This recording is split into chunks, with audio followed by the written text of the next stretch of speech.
All right, we're going to go ahead and start talking with y'all about this exciting topic where we're going to ask you to use your imaginations and expand your minds a little bit this morning. We're going to reimagine high-stakes testing that is affordable, accessible, and equitable. My name is Jennifer Dewar. I work with the Duolingo English Test. I'm going to let my colleagues introduce themselves.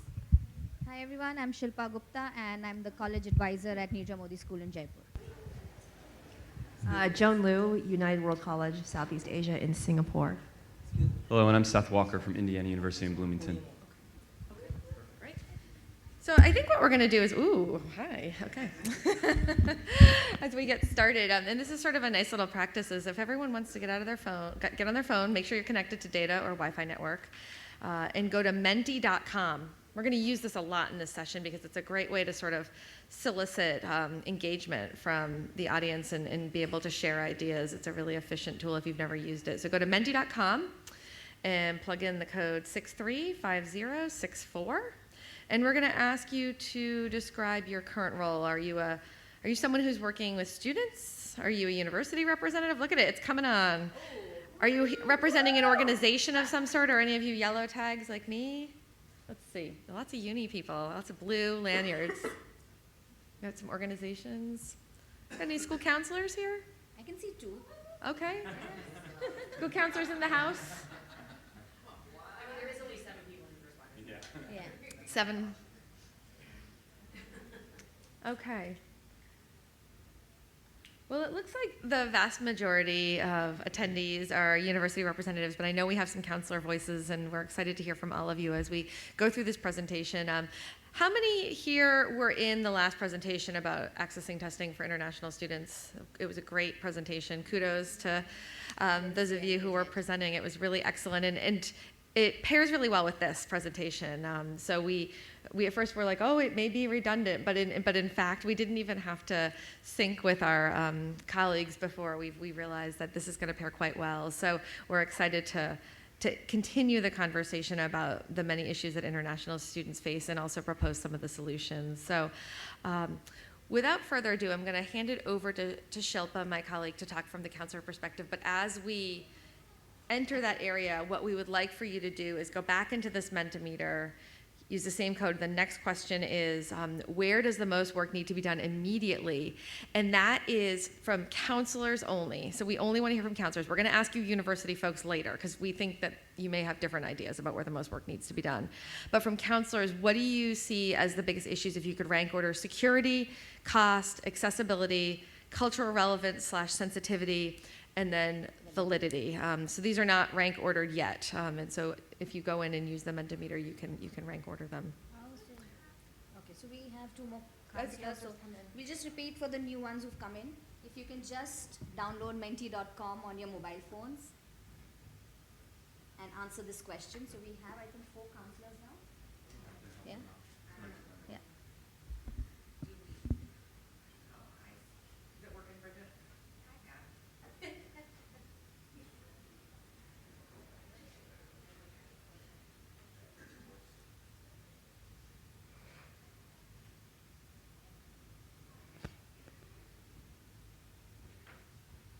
So a lot of these issues were discussed in the last session,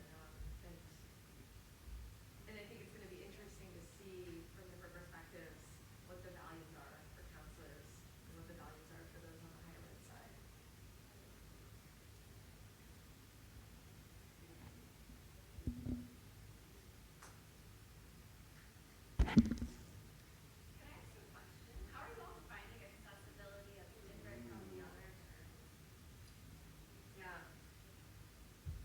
So we actually chatted about that the other day about we're hoping that people kind of will have the accessibility word, because I think in the United States from the higher ed side, especially when it's domestic admissions, that means a lot different that has a different definition to maybe what it means internationally.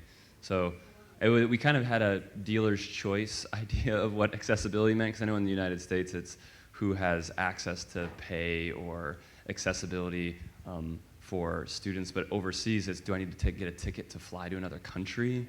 Do I have? So for us, I think we knew that was going to be very, very different in the 2 worlds, and so yeah, it's dealer's choice. So I think we only have one counselor who, are the others trying? Or should we just go ahead? Okay, yeah. You can wait. Yeah. Sorry, I don't think I've understood the question fully. It needs to be done, a work to be done on what? To improve these areas. So if you were to rank order, which of these areas is the highest priority in terms of being addressed in testing? For testing in general? All tests? Standardized testing. right? Standardized tests. ACTs, SATs, all that? TOEFL, IELTS. And admissions folks, you're going to get your chance in a little bit. Yeah. Yeah? Okay. What challenges, so this is another question, what challenges have your students faced in accessing testing? Now this is something that you need to type, so we'll see your comments.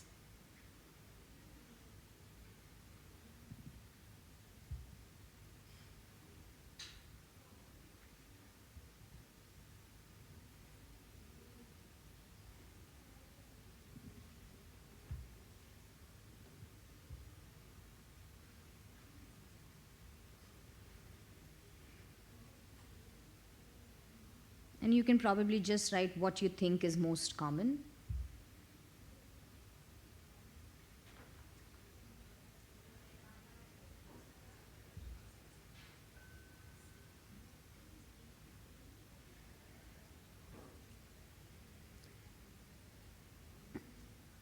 So yeah, you can just go to www.menti.com and type in the code and answer this question.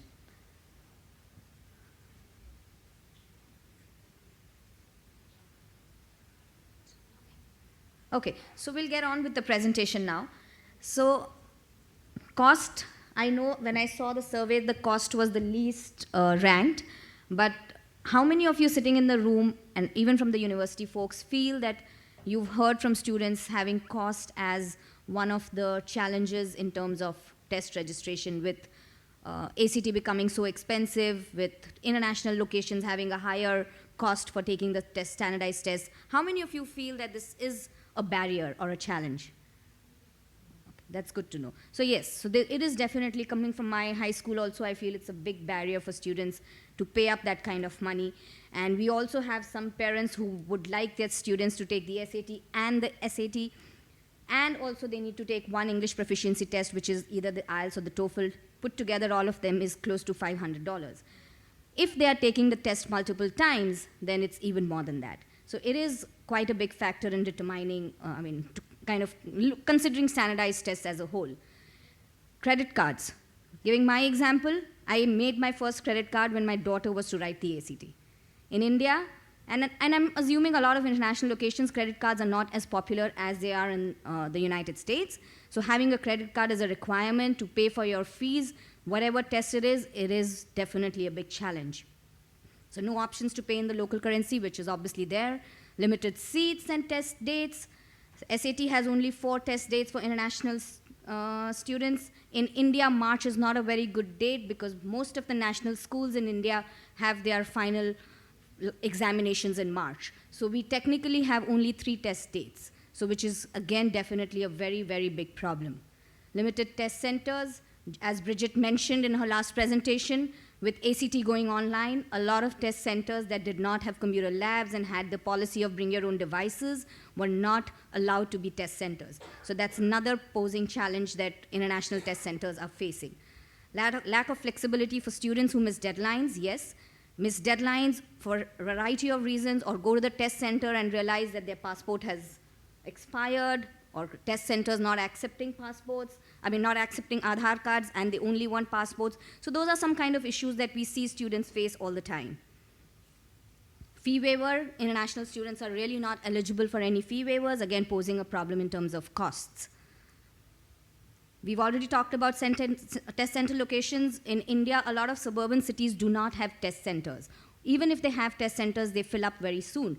So to travel almost 3 to 5 hours to go to another city, go a day prior, the hotel cost, everything is just a big challenge. So sometimes I feel if there were more dates, if there was something which is online, I think it is really going to help the students in the long run. Test readiness. So international schools, A lot of good international schools, especially in metro cities like Mumbai, Delhi, have access to some good test prep agencies. Whereas smaller cities, that's really not an option. The only option that my students in Jaipur have is the Khan Academy, which is a free test prep. We do not have any test prep agencies. So coming from Jaipur, a test score of a 1450, I feel it's good. But coming from a metro city, and my students would share with them, and they're like, 1450 is pretty bad. Why are you not even getting a 1550? That's the bare minimum. So, conversations like this with their peers in metro cities sometimes is very, very intimidating for our students. And obviously, there is lack of test prep. These students who are getting higher scores in the metro cities obviously go through strong, rigorous preps. Now, that's something which is lacking. I understand Khan Academy is a free prep, but again, I don't think it is good enough for a 1550. So if you have any doubts on that, we can talk about it later after the presentation. But in my experience, yes, for a 1550 or a higher, that's something that is definitely a challenge. Access to test prep materials, certainly not free. There is no free test prep material other than Khan Academy. Now, international perspective and focus on standardized tests different than in the US. We spoke about that. US is wanting to get, a lot of US universities are wanting to get test optional in the US. Whereas in India, a lot of universities have started accepting SAT. So this year in my counseling cycle, I have been advising students to take the SAT, which has never happened until last year.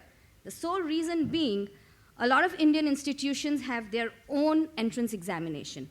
I feel if they've started accepting the SAT, there's one test and they can avoid the 40 different entrance examination. Now, which is again definitely adding up to the challenges of access and equity. So this is something that we really need to think. I know things are becoming easier for them to not do multiple tests, but also it's becoming one more test.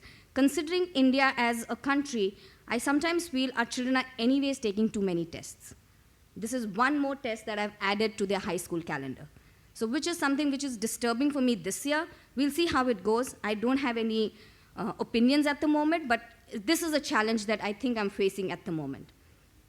I've spoken about academic calendars. It doesn't really fit in very well with the test dates available. Score validity, we've heard about it. We've seen reports and articles about it. Student goes to a test center, test gets canceled.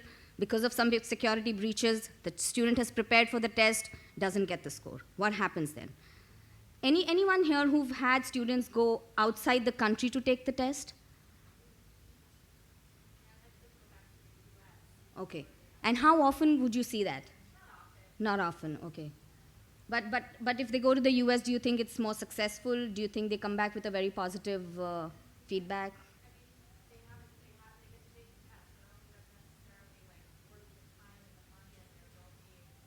Yeah, it's quite a bit, yeah. In India, we do not ask for testing accommodation. My experience with one of the tests last year with testing accommodation was we did not get the test on time, A. B, we did not really know the testing window. C, we couldn't submit the test on time. We couldn't ship the test back in time, so the score was not evaluated. So this was just one-off experience in the last 5 years that I've had, but it wasn't a very good one. So for me, even to recommend students to ask for accommodations at times poses a big challenge, because I do not know whether they will end up getting a score or no. So those are things that are, again, some cultural challenges that are here. Okay. Okay. So, yeah. Now it's the university's time to shine. Get out your phone. Get out your phone, folks who are from the universities, and let us know from your university perspective, your institution's role, what work you feel like your university needs to do when it comes to standardized exams. So any standardized exams, whether that's the security, that's the main concern for your university, whether it's accessibility, cultural relevance, or sensitivity, what are the conversations on your campuses about where the work needs to be done? Or maybe your office, knowing that there's other people above you that are making the decisions. Yeah. As these are popping up, for those that are doing cultural sensitivity or relevance, is that an office-wide conversation that's being had? Is that at like the administrative level? Or is that something that's a little bit more personal on like the lower level? Yeah. I think for me, it's definitely my own personal Yeah. remember a few years ago, I was at NACAC and I heard Rebecca Ziegler-Mano give this story about her proctoring the SAT in Zimbabwe. Yeah, sorry. So a few years ago, I heard this story from Rebecca Ziegler-Mano about administering the SAT in Zimbabwe and how one of the essay questions was describe the effect that reality television has on modern society. And she said she saw an entire room of Zimbabwean kids go like that. They were just had no idea how to answer that question. And I think for me, that's something I will never forget that story as long as I live, ever. Put a pin in that because I think that's going to come back to a later conversation topic that we're having. But it does seem like cultural relevance, validity, security, surprisingly to me, is at the very bottom. I don't know if that means that security is already trusted with the testing agencies or not. So yeah, interesting. So one thing that I just want to mention is that one size does not fit all, in that every institution has its own priorities. I think whenever I'm talking with students, one of the greatest things that we always talk about is, the two words that will unlock all of international or all admissions for you is it depends. And I think this is nothing different than in our universities as well as what our priorities are. And especially in the last presentation, talking about what the outcomes were, whether the outcomes were the institution is looking for more high schools, as GW was talking about, or we're looking for a more diverse pool of applicants, and the test is the biggest barrier to that accessibility. So knowing that your institution is unique and it's not a one-size-fits-all. So as universities, what best describes your testing policy? That it's required or obligatory, that it's test flexible, test optional, or it's not required whatsoever. And I guess that might even be test blind, where it's regardless, it's thrown away. Indiana University is required, obligatory. It looks like test optional. Ooh, never mind. Yeah, from the last presentation, this is kind of like where we're seeing the trend going. I mean, this is the industry leaders in the room or what have you, where most people are moving towards test optional. Of those of you who, it's only 5, but those of you who are doing test optional, is that a recent thing or has that been for a long time? Long time? Recent? What is your experience with recent? Have you seen any gains or differences since it's been so recent? Oh, got you. So we'll come back to you. Yeah. Yeah, totally. Interesting. Does your school recognize self-reporting? Yeah.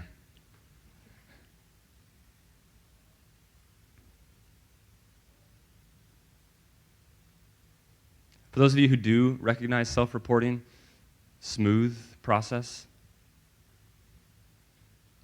I feel like that's when we go to self-reporting grades, there doesn't seem to be any difference. And I think this is another barrier of access, knowing that I need to pay for another exam. We talked about this in the last session, about payment.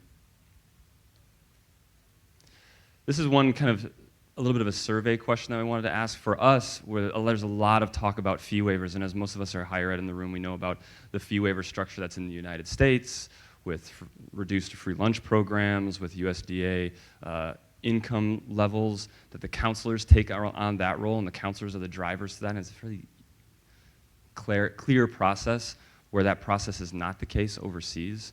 For any universities, are they taking on this burden yourselves, where you're allowing or you're empowering fee waivers for students in some voucher way?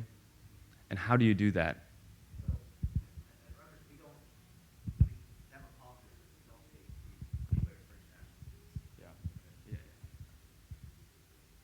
At Rutgers, we don't take fee waivers for international students because our largest scholarship we offer is only about 20% of the total cost. So it's almost, we don't want a student in certain ways to waste their time applying because we can't give them a full scholarship. So if you can't pay the application fee, you're probably not coming to Rutgers. That being said, anytime a counselor or student has reached out to me saying, can I get a fee waiver? I say, well, this is the situation, but I will waive the fee for you because if you're going to somehow be that amazing student that we have who finds a way to get sponsorship somewhere else, I'm not going to stop you in the process. But we have it out there that we say we don't accept fee waivers as a way of saying to students, find an institution that can meet your full need if that's really what you need.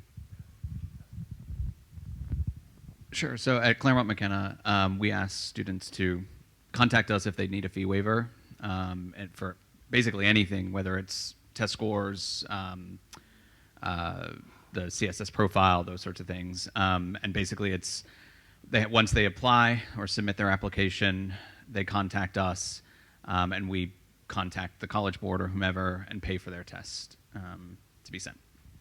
Perfect. One thing that we did want to mention about what's required and how to change that is knowing the purview of the office. It's going to go to the pushing for change slide that we have.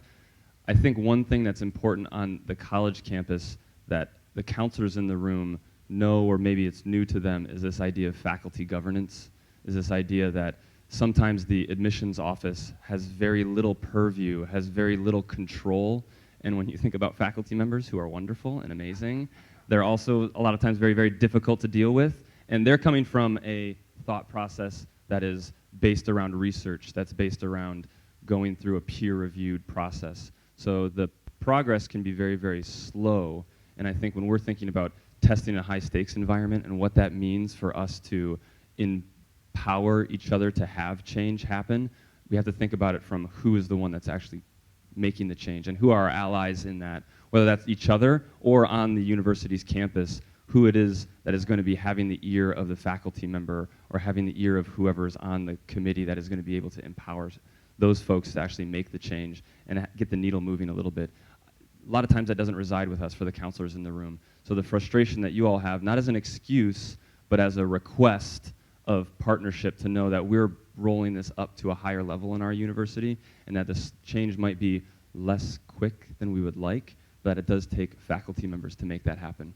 So university structure, university guidance, there is this sense of what you have to lose. For us on our campuses, I feel like it's maybe political capital is what we're expending to be able to hopefully get some of these changes made. But yeah, perfect.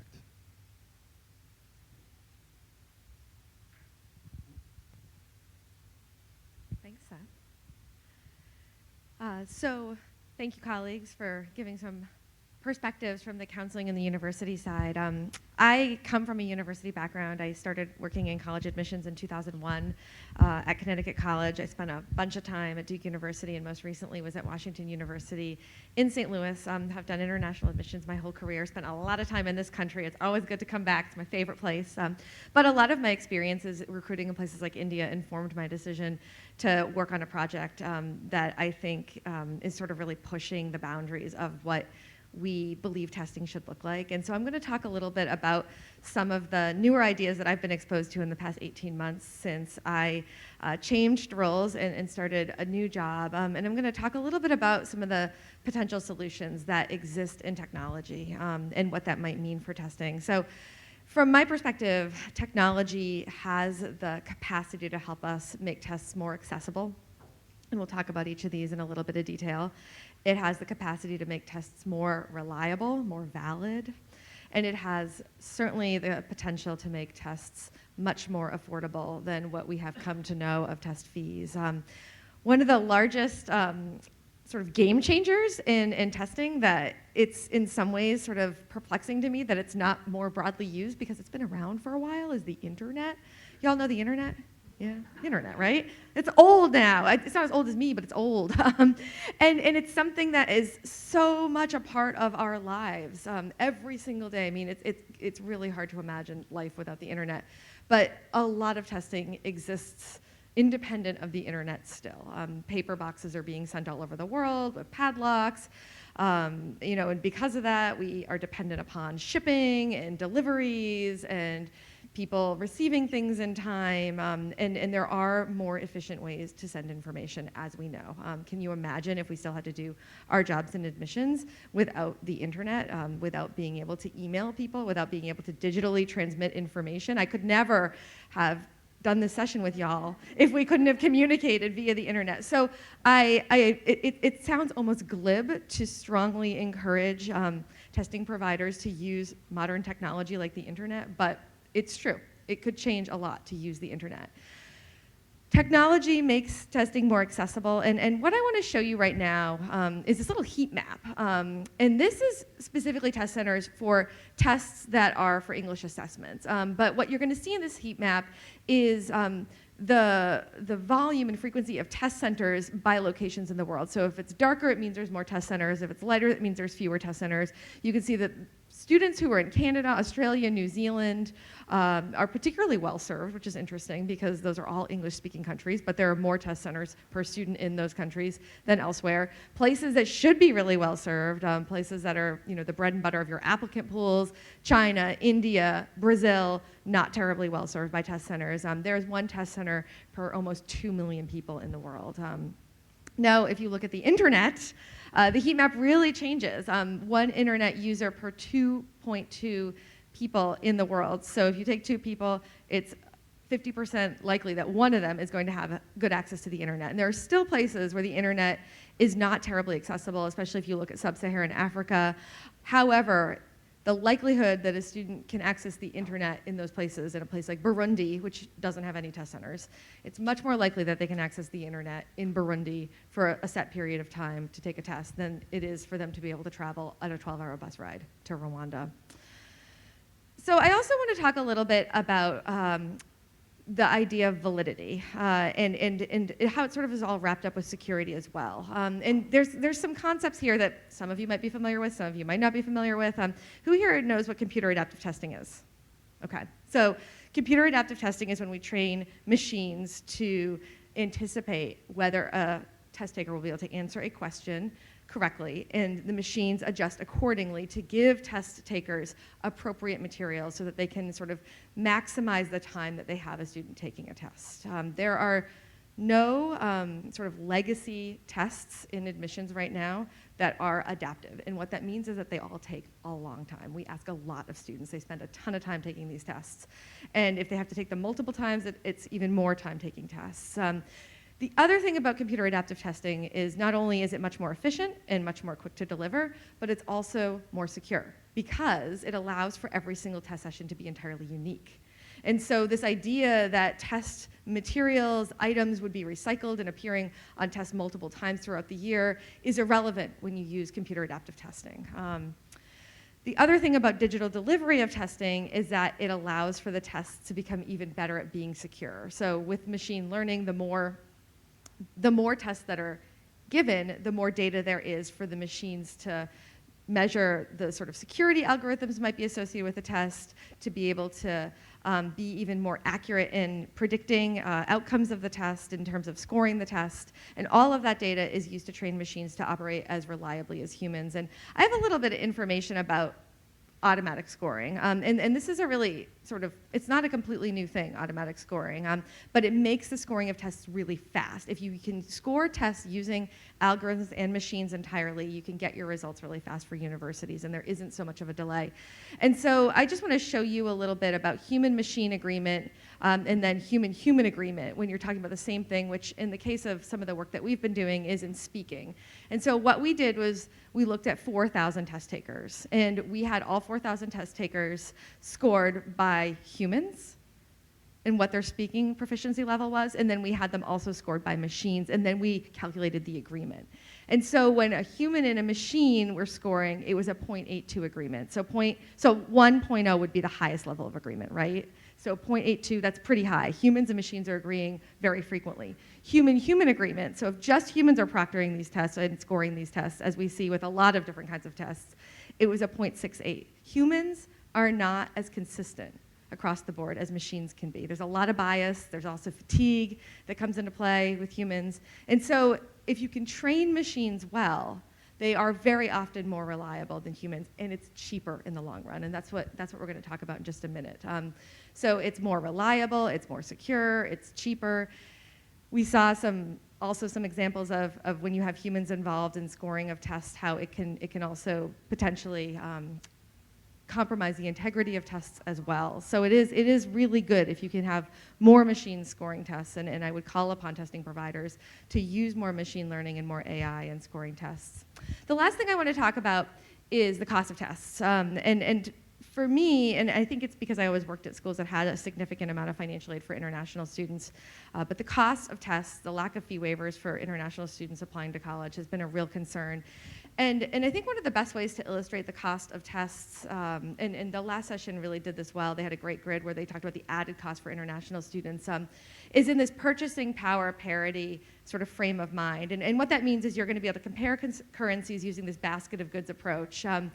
And two currencies are the same when the basket of goods is priced the same in both countries. So let's just like talk about mangoes for a second. Like if a mango here in India is 100 rupees, in the United States, for me, that would cost the equivalent of maybe 10 rupees. But if you're in Kenya, that would cost the equivalent of 1,000 rupees. Does that make sense? So it costs you differently depending on how much your local currency is worth, okay?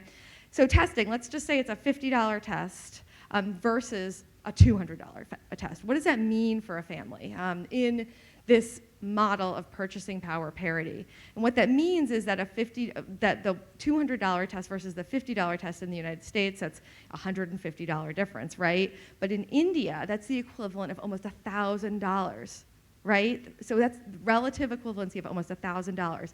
In Kenya, the relative equivalency of that is $2,400. These tests cost a Kenyan family what it would cost me, $2,400. Those are the kinds of decisions that we're asking these families to make.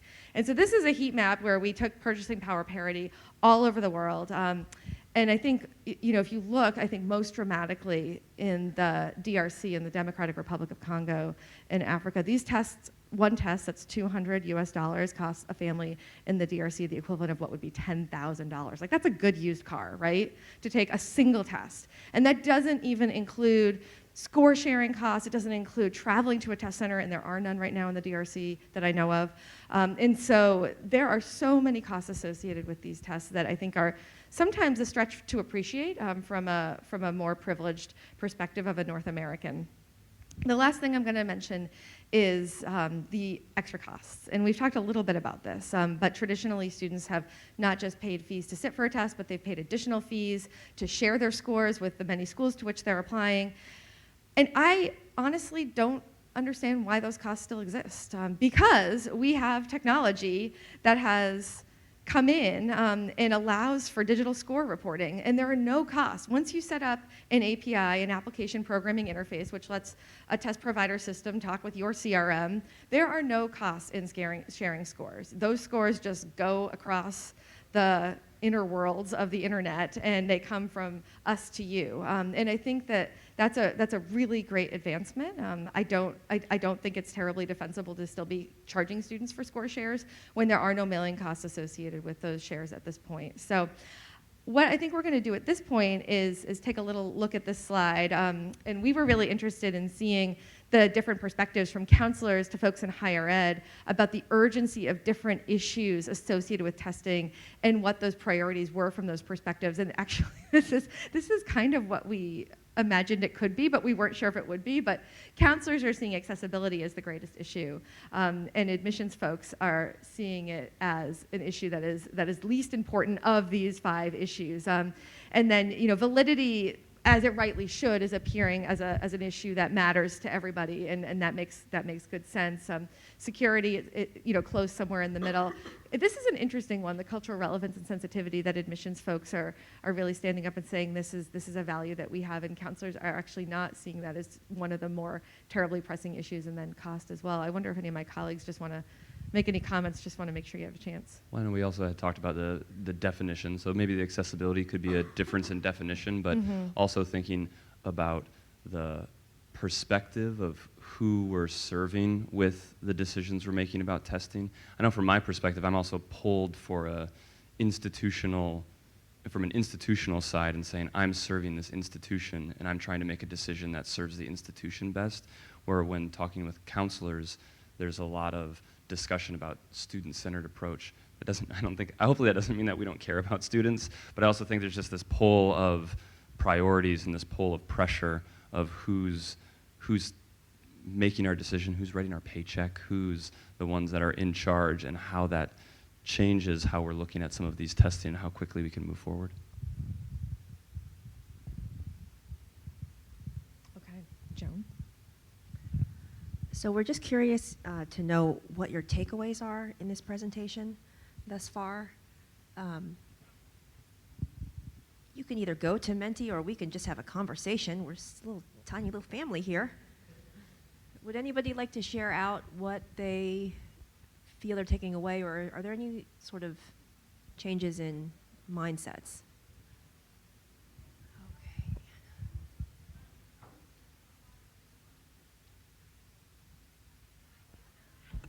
So I think I love the slide on the purchasing power. I think that really kind of gave data to something that I feel like I have anecdotally seen but haven't known how to share that in numbers. And I think one place where that comes up, we're test optional, so not so much on testing, but on the CSS profile fee, we've really struggled with how to deal with that. Because on the one hand, kind of like what the gentleman from Rutgers was saying, it's concerning to us when we have a student who says, I can't pay the $16 or the $24 to submit this, because it's very likely that then they're going to run into additional, even if we're able to give them a full scholarship, they're going to run into additional issues.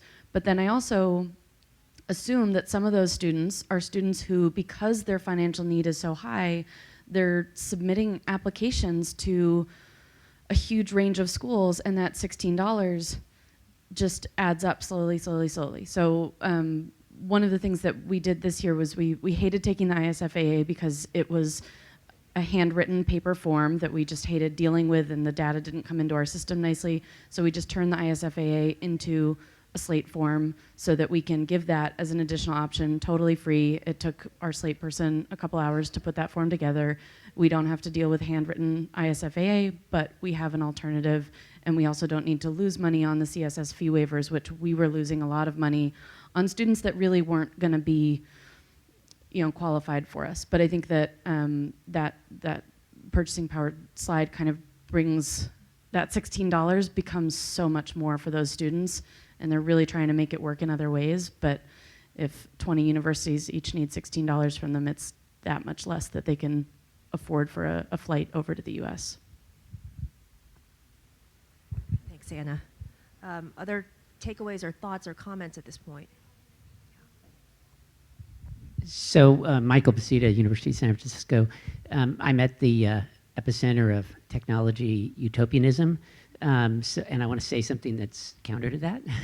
So, in 1989, I had a summer fellowship at ETS, and talked a lot about then the SAT, and it was one of the previous many moments where the SAT was being changed.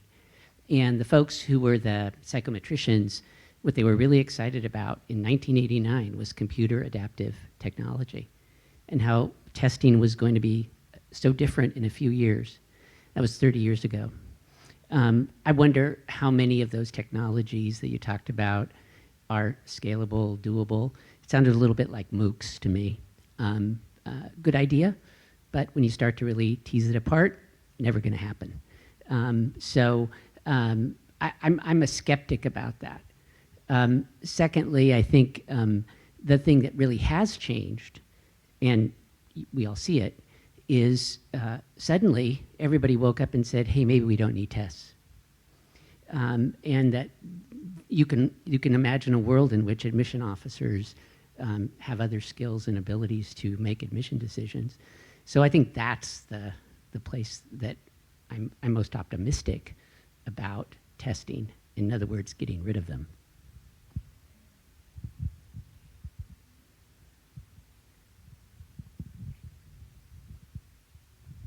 Thank you.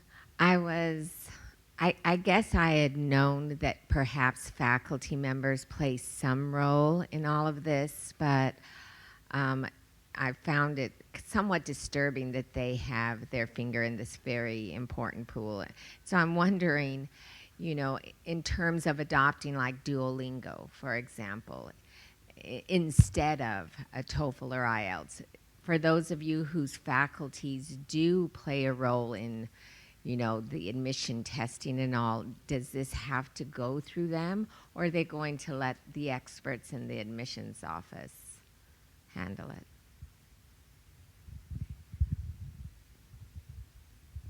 To that question, Bridget, I think that's going to depend on the governance structure of the institution. As Seth said earlier, it depends. Speaking for Rutgers, unfortunately, yes, we have to go through the faculty to get any change like that approved.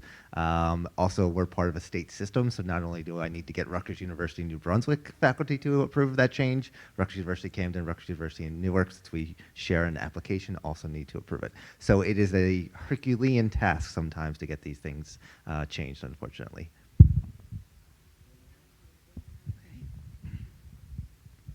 Good morning, everyone. Ed Bustos from Rollins College. So we've just started accepting Duolingo for this incoming class. We did not have to go through faculty. Well, we probably should have had to go through faculty, but we do have the regulations where if they have a certain amount if they meet our minimum score on the TOEFL or IELTS, their foreign language is waived. I didn't want to go through that hassle because it would have to delay us through the process.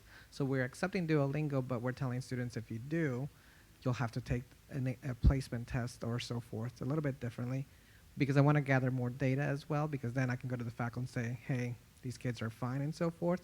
But in admissions, we were able to make that decision ourselves. So we were, in that sense, a little bit lucky. But faculty, yeah, they're faculty. Yeah, it's interesting, like hearing all of this.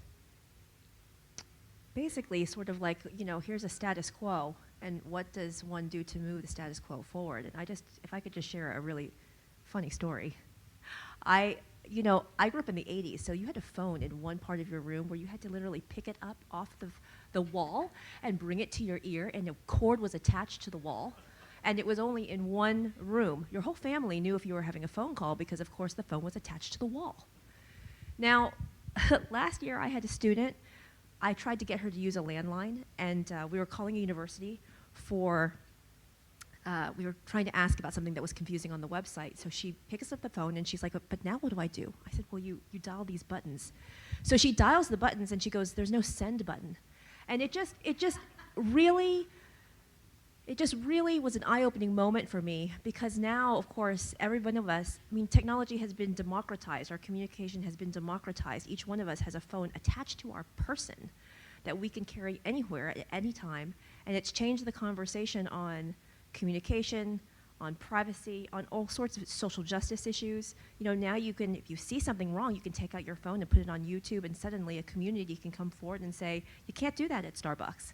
So there's a lot of interesting things, I think, that are going on in this tech space. And just to kind of elucidate some of the things that we're seeing here on the slide here, testing methods that are financially difficult and unfair to populations. I have a colleague in Togo.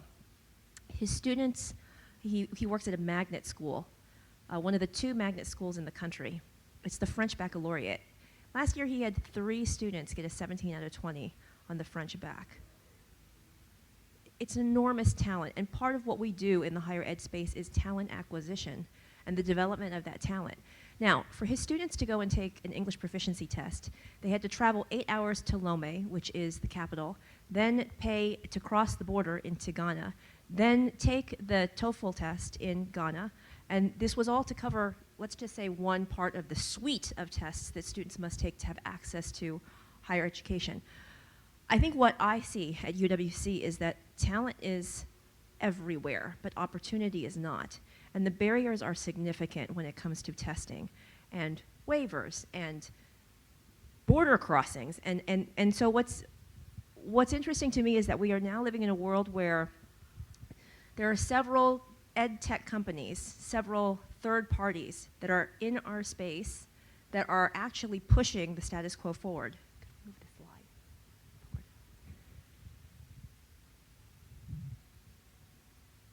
So I wanted to talk a little bit about this because I've been in this business now for 20 years, and for the last 20 years, I have basically just been at the benevolence of whatever systems that are out there. So we accept that on 6 Saturdays we will go and we will be at our schools and we will invigilate. We accept that tests have to, in fact, be invigilated to be valid, right? Like, these are sort of sanctioned truths that I have just accepted. I think a test has to be long in order to be valid. I don't question that I have to be at school on a Saturday for 6 hours for a test to be taken and then shipped off. And I don't question that the padlock has to be, jackhammered off of the box, because that's just what we do. I mean, this is just what we do. And so it's really interesting now seeing some of just new agents that are pushing us to think about, does this actually have to be the status quo? And maybe one of those questions is, do we actually have to have testing? Or if we do have testing, does it have to be invigilated, long, all these sorts of things. And so one thing that we started to do at UWC is we just started to ask more questions of universities. Do you accept a broader range of tests? Are you test optional? Like, we just started to ask small questions to kind of try to get people to think a little bit about, do we have to actually accept the status quo as it is? And some of these questions have actually led to conversations that have resulted in changes in policies, like small policies, but small tweaks, but a million small tweaks across a whole landscape, and then you got a status quo that's changed. So we would just like to encourage you to think a little bit about like what has been said here, what is one small thing that can be done to move this whole testing conversation forward, and if we could move to the next slide. Thinking a little bit about what could be the next thing that is like we're carrying access to communication in our back pocket. I mean, who would ever think that we could do that? Could we have a world where every student had testing that was very accessible to them and barriers removed and talent acquisition on another level? A greater pool of applicants that you have access to because some of the barriers on both sides of the desk have been removed. So I just think that this is this session is a larger conversation also about status quo norms and moving things forward so that we can sit in a different space than we currently are. And I think that there are lots of bottom-up initiatives and also let's call them third parties that are trying to just say, hey, could you actually, like you do the Common App at home, I don't have to invigilate that. Could you do testing that way? It's just an interesting thing to think about. So anyways, with that, I'm just going to hand it back to Jen. Okay. Thank you, Jen, for saying all that, and this is going to be going away from that, because I do have a question that kind of came up this week as I've been in India. Now, at CMC, we don't require students that have been educated in English, so almost all of the schools here in India that we get applicants from aren't required to submit any test of English language.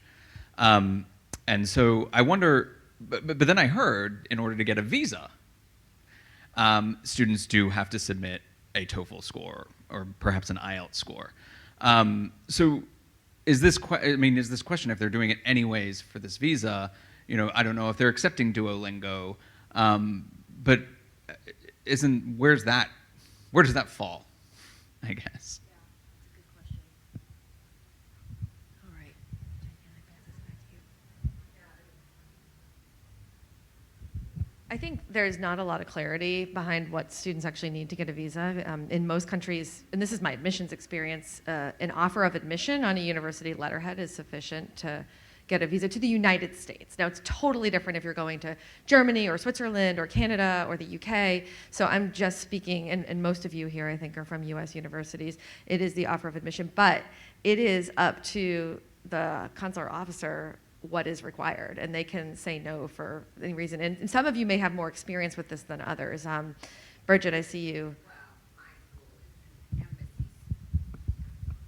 I was going to say, somebody brought that up in our session an hour ago, and my school is the embassy school. My students are never questioned, but I'm certain many in Dhaka have that issue. My school in India, I think it's not so much in the United for the US universities, because the F1, the I-20 that you issue has a thing about English proficiency. So it's not so much there, but UK and Canada for sure are looking at English proficiency. Even if the universities don't require it for admission purposes, the embassy requires it for a visa. Any other thoughts or comments? I see Ed and I see Eric. Eric, do you want to say something? Then I'll go back to Ed. Yeah, I think the really interesting phenomenon, too, in the United States, and my guess is it's taking place elsewhere in the world, as our populations become more diverse, we have more and more students in the U.S. who are U.S. citizens, permanent residents, who are second language students.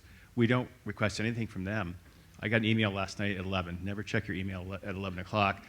And our ESL instructor is concerned because we have all these students who need additional support. And I know I'm going to go back and find that they're not international students. They're permanent residents or the U.S. citizens living in the U.S.